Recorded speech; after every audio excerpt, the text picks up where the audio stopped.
یعنی بچے کے ماں کے پیٹ میں رہنے کے زمانے میں آپ نے جو مضمون چھیڑا ہے اس کے سارے تہوں کو نکال کے رکھنا پڑے گا نا، تاکہ پتہ چلے کہ ایسے تک سے بات نہیں کرتے کیونکہ دیکھی بھالی ہوئی بات ہے۔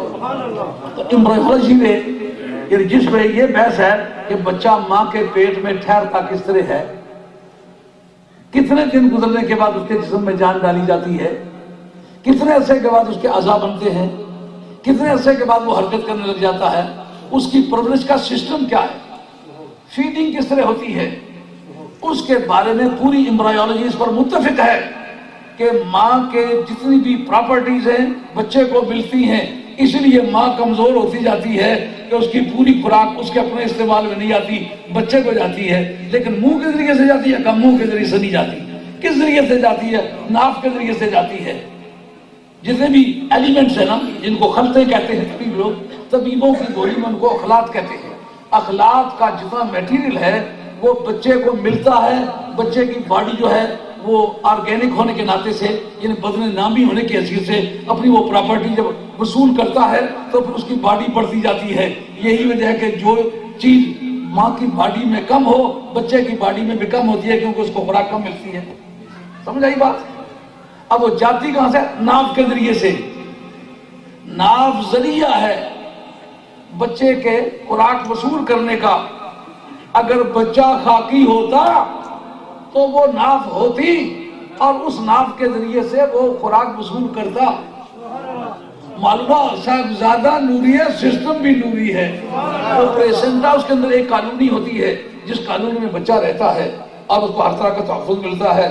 رب نے یہ بتانا چاہا نہ یہ پلیسنٹا والا ہے، نہ یہ امبلیکل کارڈ والا ہے، نہ یہ ناف والا ہے، نہ یہ جیلی والا ہے۔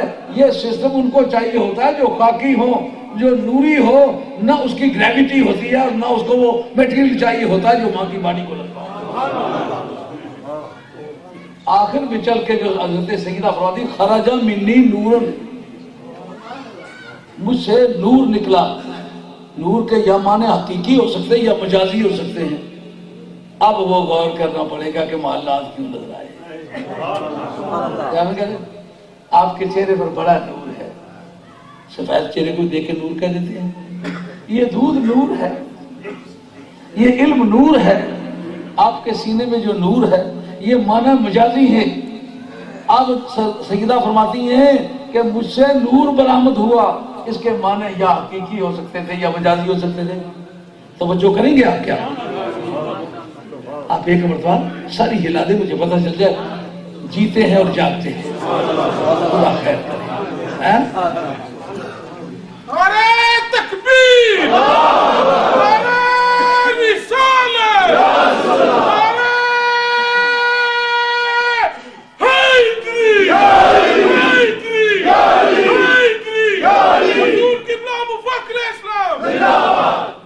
اتنی بات غالباً آپ کی سمجھ میں آ گئی ہوگی کہ اس جگہ خرج منی نورن کے معنی دو ہو سکتے تھے، یا نور حقیقی یا نور مجازی۔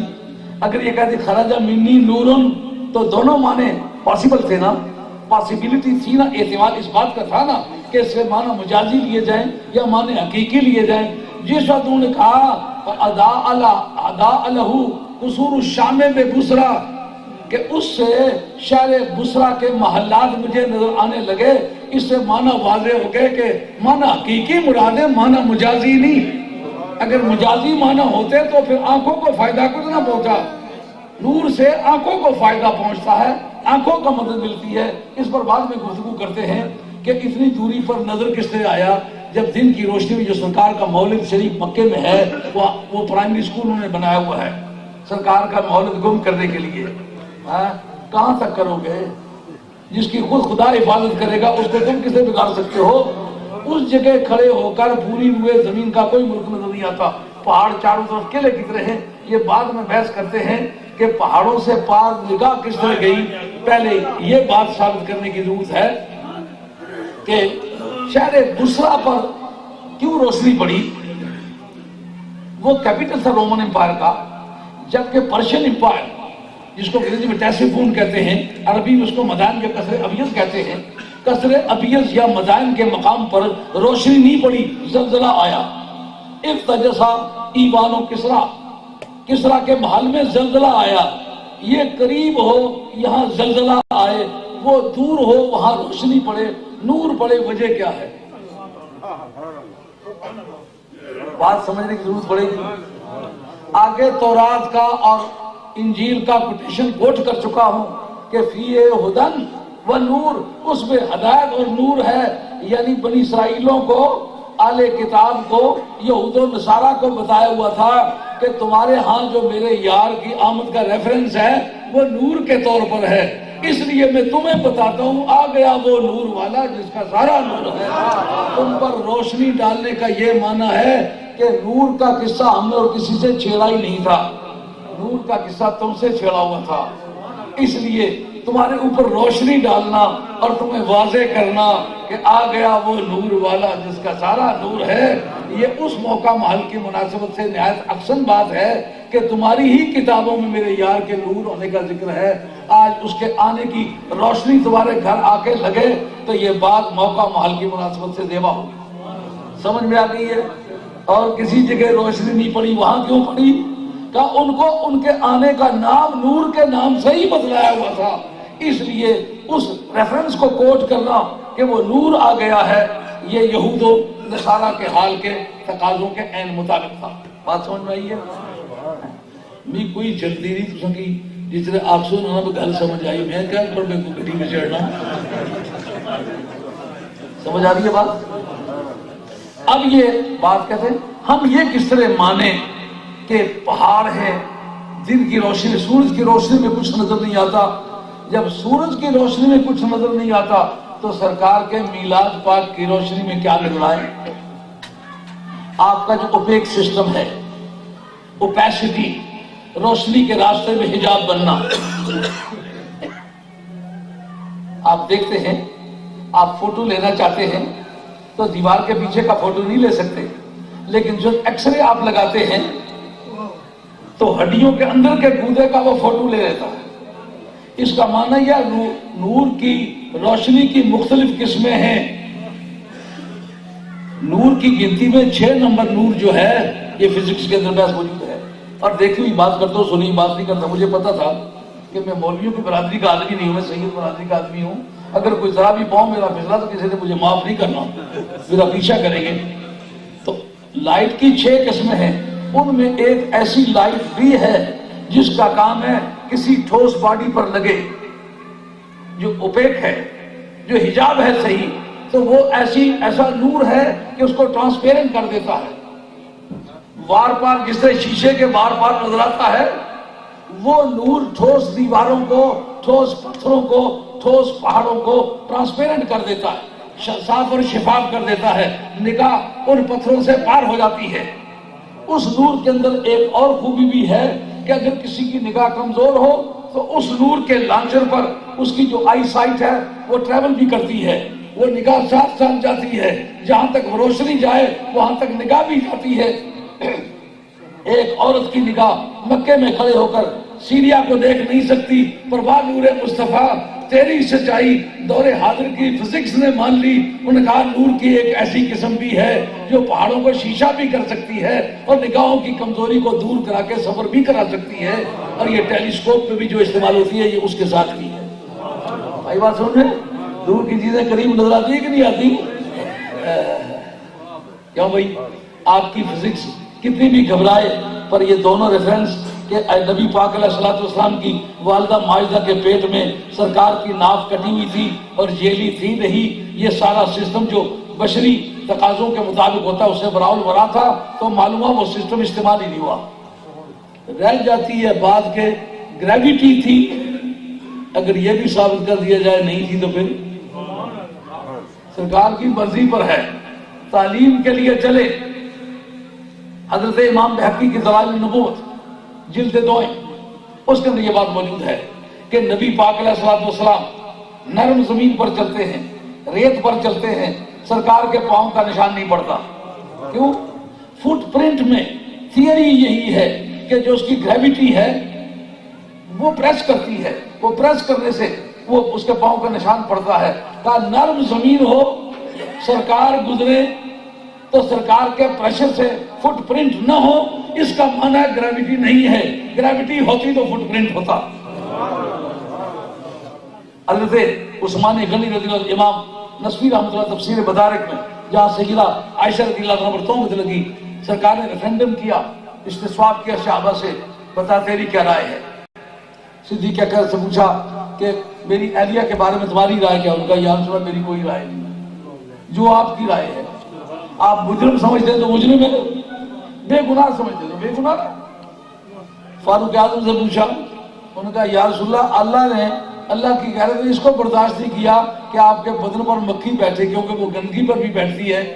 آپ کے بدن سے اٹھ کے گندگی پر بیٹھے، گندگی سے اٹھ کے آپ کے بدن پر بیٹھے. جب مکھی کے ساتھ لگنے کو قبول نہیں کیا تو آپ کی اہلیہ کو کسی غلاظت کے ساتھ ملوث ہونے کو رب نے قبول کیا. ہر بات اس کا نام کیا ہوگا جی؟ قیاس. جو کہتا ہے میں قیاس کو نہیں مانتا، اس کا مطلب عمر کو نہیں مانتا. اگر تو عمر کو مانتا ہوتا تو قیاس کو بھی مانتا. حضرت عثمان غنی رضی اللہ عنہ کہتے ہیں یا رسول اللہ، اللہ تعالیٰ نے آپ کا سایہ نہیں چھوڑا. یہ جدھر اوپیک سسٹم ہے سایہ بناتے ہیں کہ نہیں، لیکن روشنی کا سایہ ہوتا ہے. سایہ نہ ہونا یہ نور کی دلیل ہے، اور اس کا گواہ کون ہے؟ حضرت عثمان غنی. اور کس کتاب کا حوالہ دے رہا ہوں؟ تفسیر نسوی کا حوالہ دے رہا ہوں. اگر سرکار کا سایہ بھی نہیں ہے اور فٹ پرنٹ بھی نہیں ہے، مجھے یہ بتاؤ کہ جو جبریل امی معراج کی رات سرکار کو ساتھ لے کے گئے، اس وقت گریوٹی نے کیوں نہیں روکا؟ کیونکہ یہ براق لے کے گیا. اچھا جب براق رہ گیا یا جبریل لے کے گیا؟ جب جبریل رہ گیا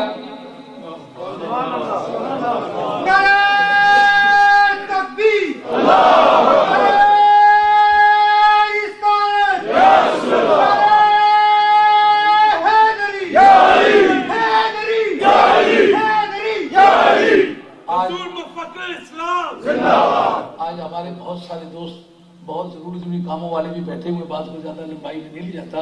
اب بات کو ختم کرتا ہوں، لیکن میرا خیال ہے کہ آپ کے سامنے دینی اور دنیاوی دونوں تعلیمات کے ذریعے سے سرکار کا نور ہونا متعین ہوا، اور بیان میں اختصار اور سادگی ملحوظ رکھی ہے.